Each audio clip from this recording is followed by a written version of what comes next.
So welcome everyone who's here with us. I'm seeing the messages coming in through Facebook and YouTube and StreamYard. And wow, we've got folks from Oregon. We've got folks from Calgary, Alberta, Canada. We have some folks from Florida. We have folks from uh, various places around Georgia and Pennsylvania, and on it goes. So it's really exciting to me to realize that while we are centered in our expression here in Atlanta at Midtown, we are in some ways Midtown universe, Midtown wherever you are.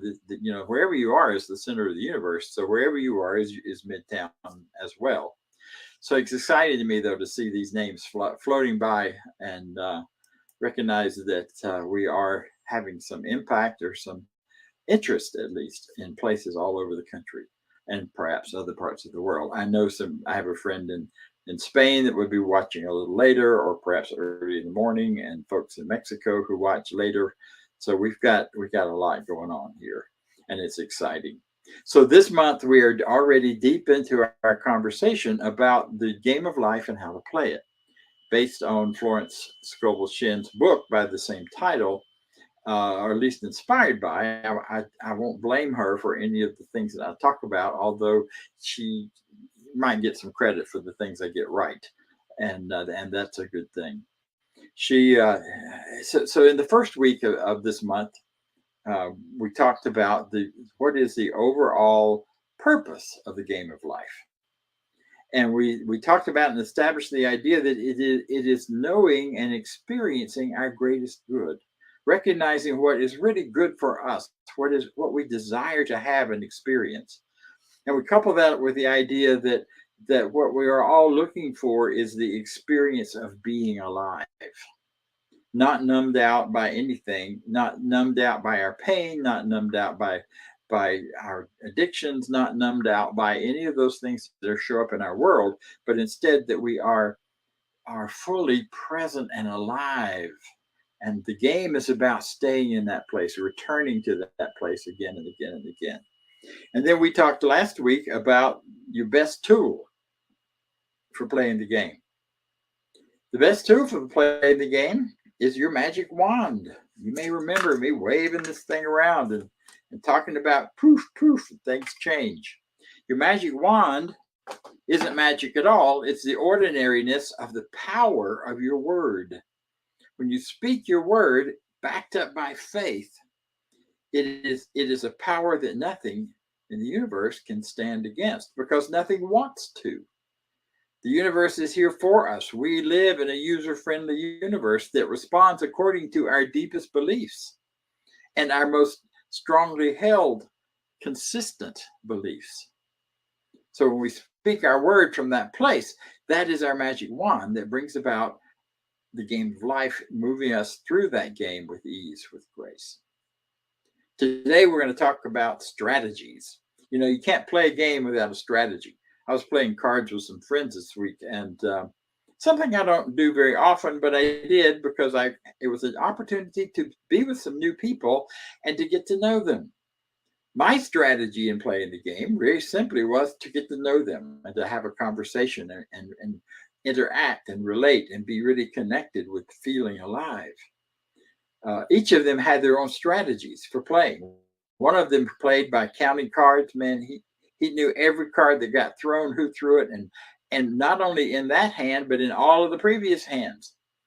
He watched that and he kept it clearly in his head as he continued to play, and then he made his decisions based on that, and based a lot on it. Another player was playing based on how many face cards he had in his hand, and that brought forward an opportunity to decide ahead of time what to play based on his prediction of what would happen in the world of things coming forward, things coming life, in the world of what would play best. Another played with a different strategy. I played with the strategy of learning because I had never played this particular game before.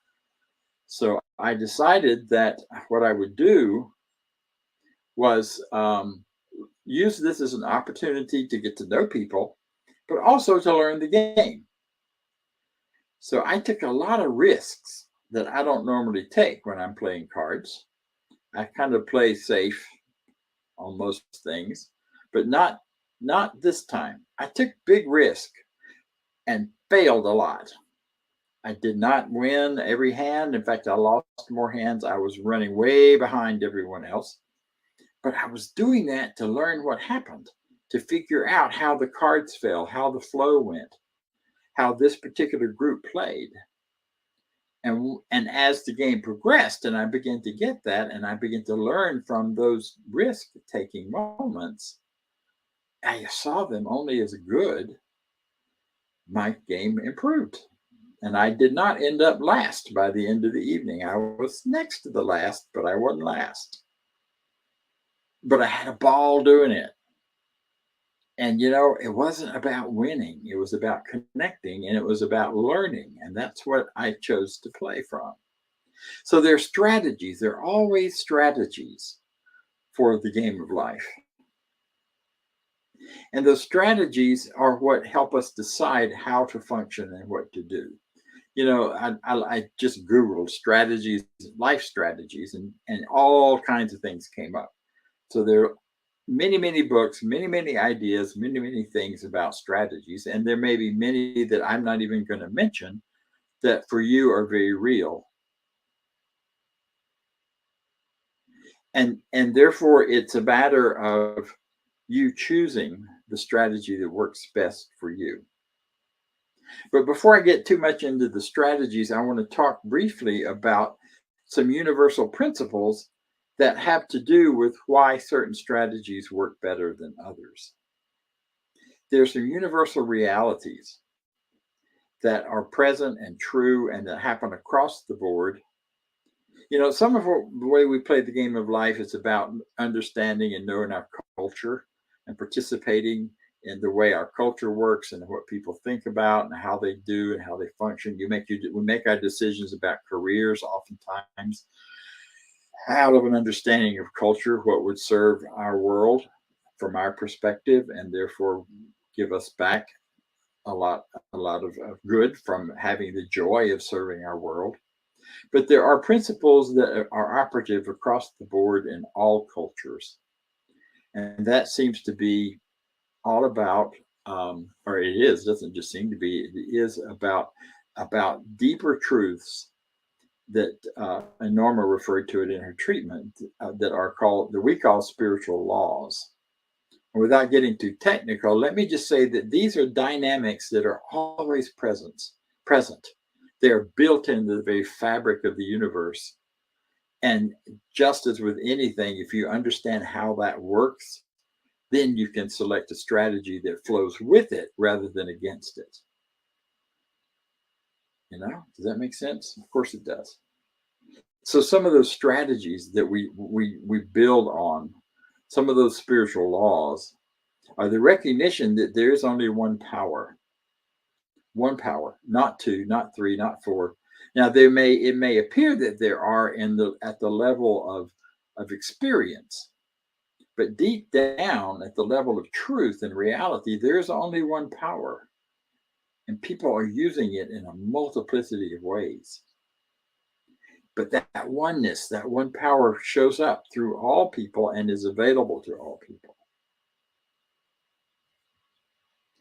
Another power that is related to the wand we talked about last week is the power of your word, the power of the infinite to match your life experience, the things that show up for you, the things that come into your experience with your deepest beliefs and your widely held concepts. So what we believe, what we think, what we know. Have you ever noticed that when there's so many places and examples for that. One that already immediately comes to mind for me is when you start looking to buy a new car and you get a concept that there's a particular color or kind of car you want. You want a red Toyota convertible. And then all of a sudden, everywhere you go, you're seeing red Toyota convertibles. Or you get the idea of a Mercedes, black, sleek, beautiful. That's your idea of greatness and goodness and what you want. And then you get that idea and you start believing in it, they just start showing up everywhere. And then you walk into a dealership and there's the one you wanted. So the universe matches our belief system, matches what we think. You believe life is difficult and a struggle, and because you perhaps got a slow start or a rough start in life, then it's going to be hard and painful. Then hard and painful is what will show up. And the other universal piece I just want to point to quickly is that you're good, that which you consider to be good, the things that you love, the things that you have passion about, they show up as you believe in it, as you know it, as you are clear that it's going to come to you. And this passion, this truth, this reality is matched. The great teacher said it first, or said it somewhere back there. It is done unto you as you believe. Now, that's a universal reality. That's not something you can conjure up or make happen. It just is the truth. So, what about strategies? You know, one of the great strategies of life that is far more profound and powerful than many people may realize is the strategy of life that shows up in every major religion in its teaching and in its principle of how to live in the world. And that is the golden rule, as it's called in this culture. The golden rule. Well, you've heard it all your life. What do you mean that's a great strategy of life? The golden rule says, do unto others as you would have them do unto you, which could sound a little bit like a manipulation, unless you take it to its fuller understanding. Do unto others as you would have them do unto you. Give unto others as you would have them give to you. Be unto others as you would have them be for you. So it's not about just coming up with nice things to do. It is about becoming the very person that you want to be in the world, that you want to live in with other people who are being the same thing, the same way.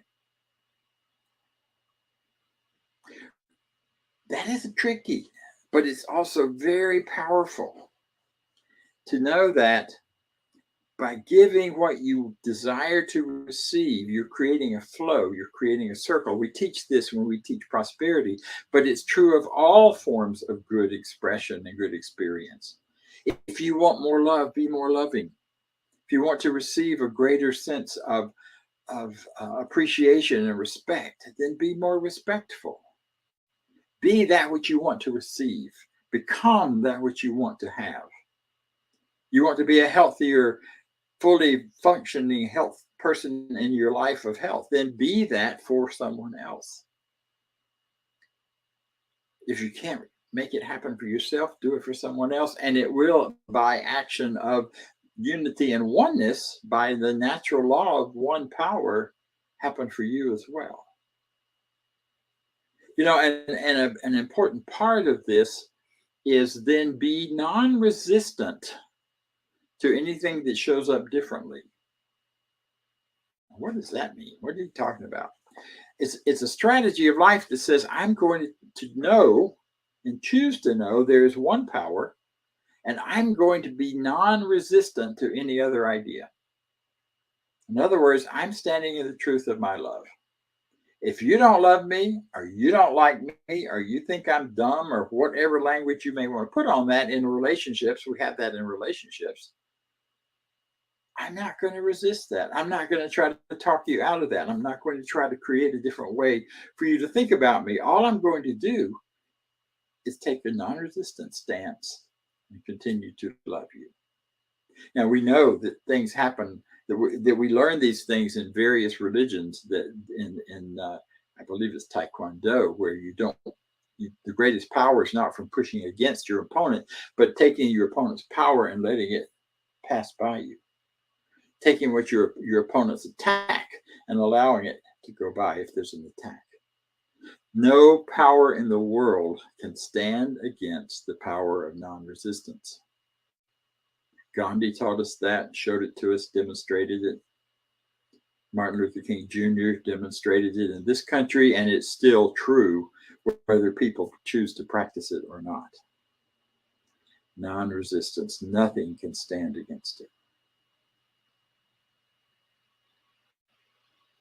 You know, there's a beautiful way to put that into practice, in that in empowered thought, in that idea of creating in that non-resistance, then using that magic wand to create that which you wish to experience as along with or instead of that resistance. And that is the power of gratitude. It's kind of like when I was playing the card game, losing a hand, even losing the whole game. That could have been a source of great upset and anger for me, especially if I'm in those days and moments when I'm all into competition and I need to win, because winning the game of life is about you not winning it. But when my goal is to learn, then winning the game of life is simply about learning from all of the aspects of the game of life. So I don't need to resist those things which I would call bad or not good. I don't need to push back against them. I need to recognize them as part of what is being done to help me gain and become the person I want to be. Now, sometimes that's really hard to see when what happens is very painful or hurtful. But there is always a way in which everything that seems to be done to you is done for you. And you can work with that idea and sit with that idea. It is a great strategy when anything happens to know it is done for you. Get a bill in the mail you weren't expecting. You go, oh my God, how am I going to pay this? No, you declare, first of all, thank God I'm rich.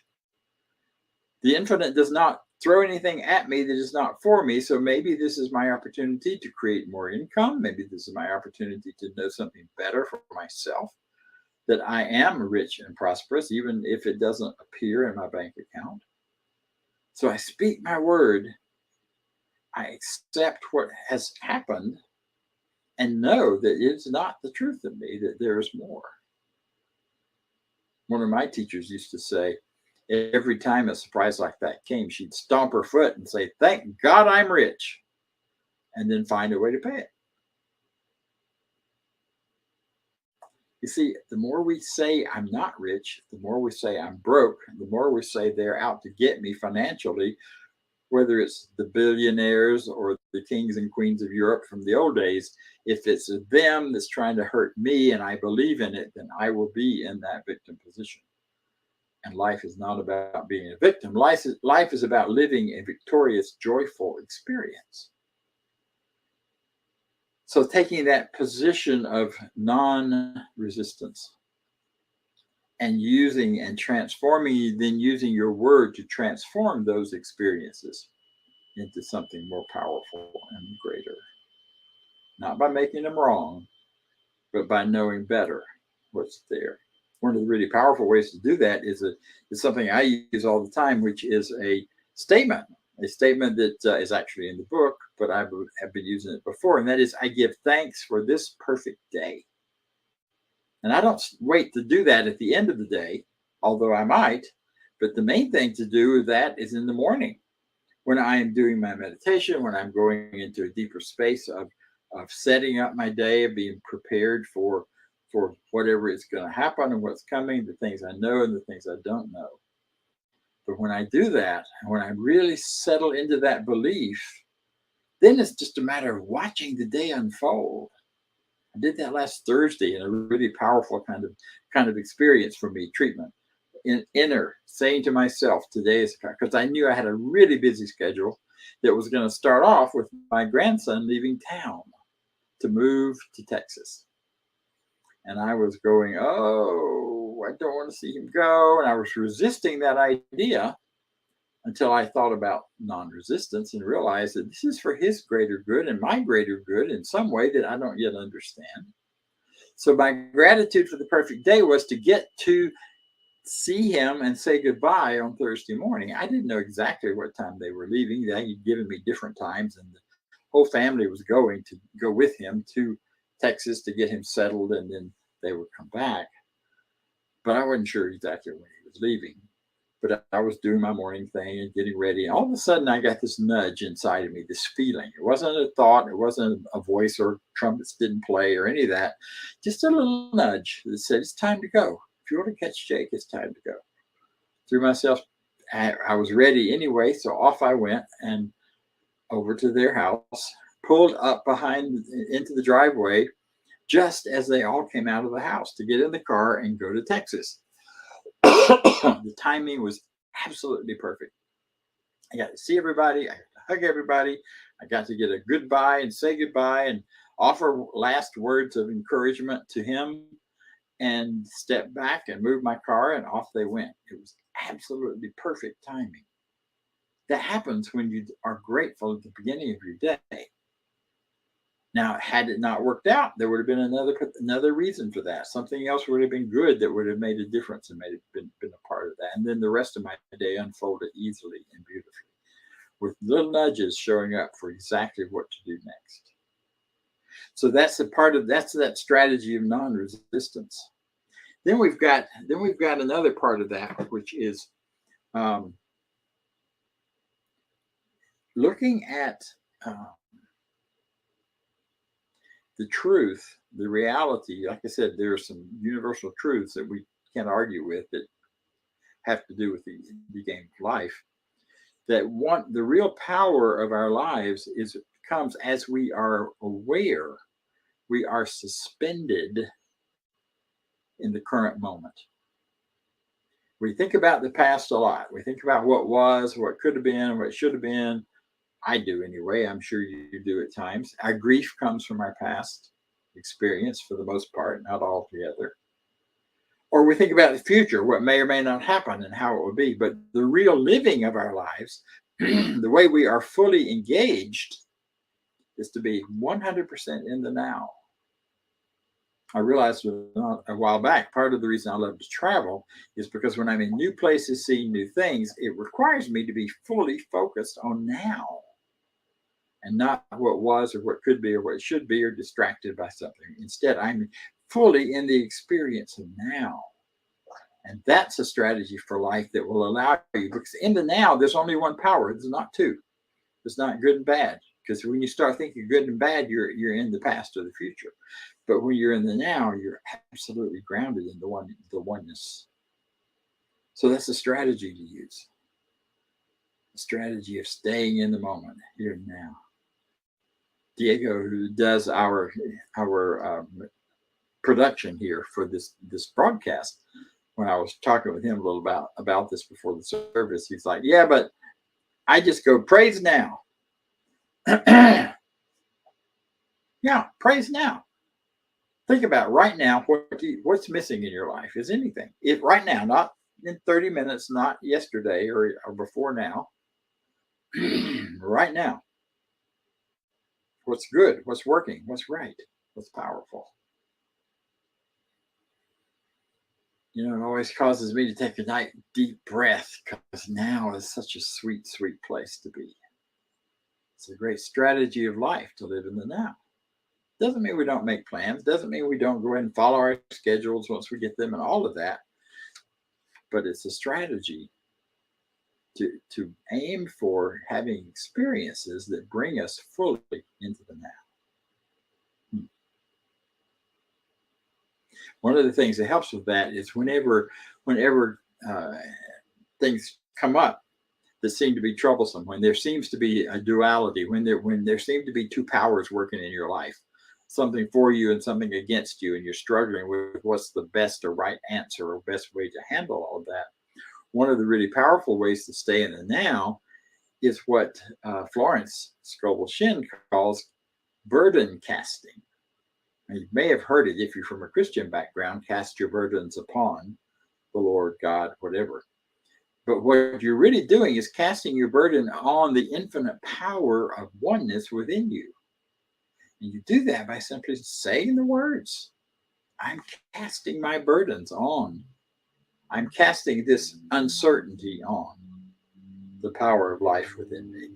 I'm casting my confusion on the power of goodness and wisdom and love within me, because we all have that within us. So it's choosing to reach out to that greater, higher power.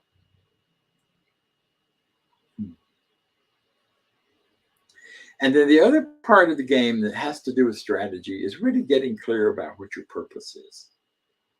We're going to talk more about this in the next couple of weeks, but right now, just to say that when you know your purpose, then you know the strategy that will get you there.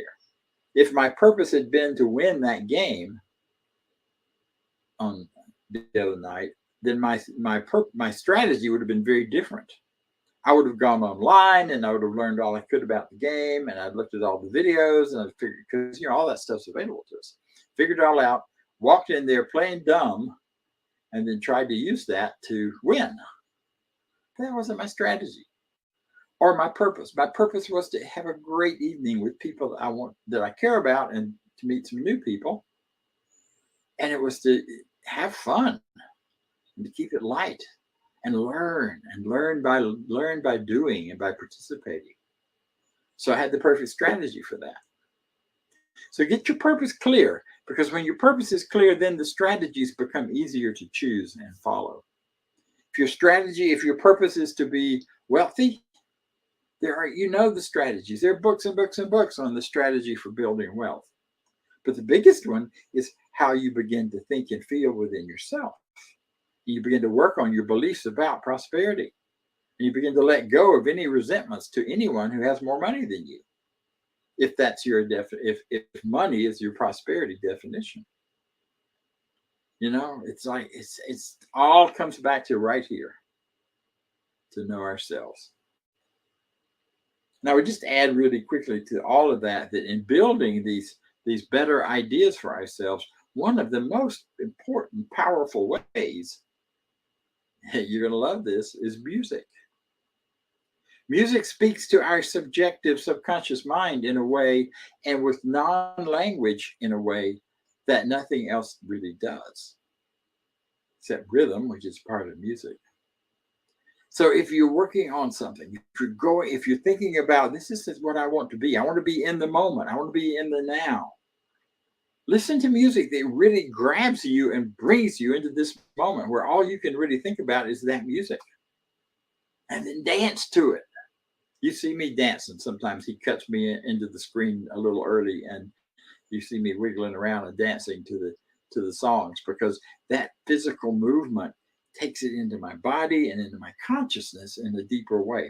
It being my belief, whatever belief I want to establish. Dance it in, dance it out.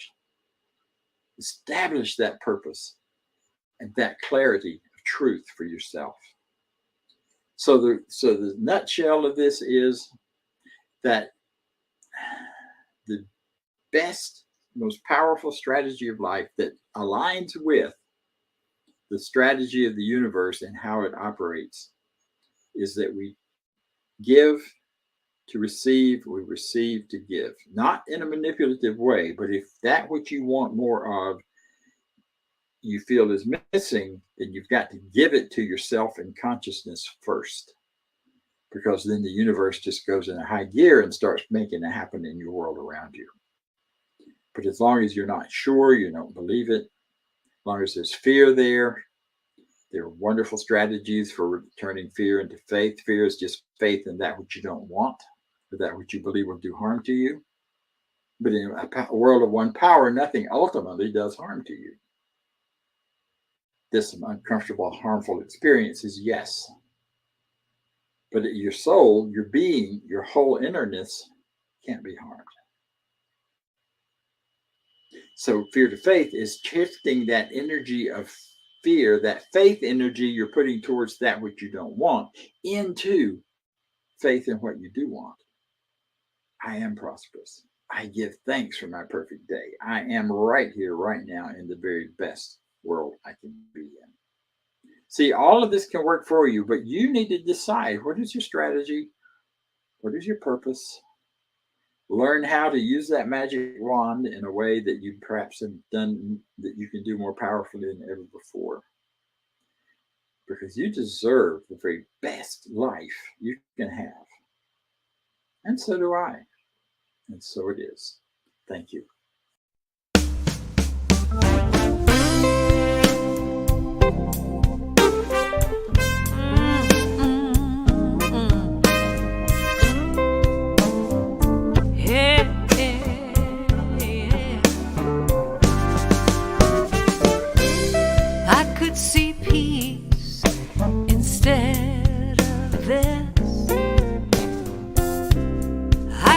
see peace instead of this. I could see peace instead of this.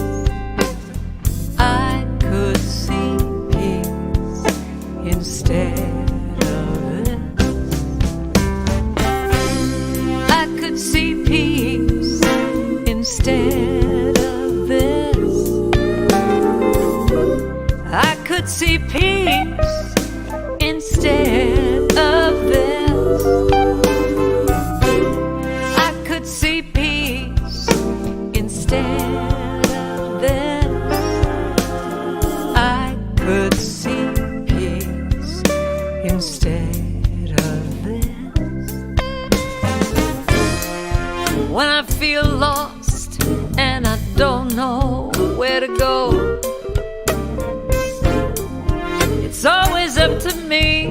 What I focus on will grow. And I could choose love, or I could choose fear.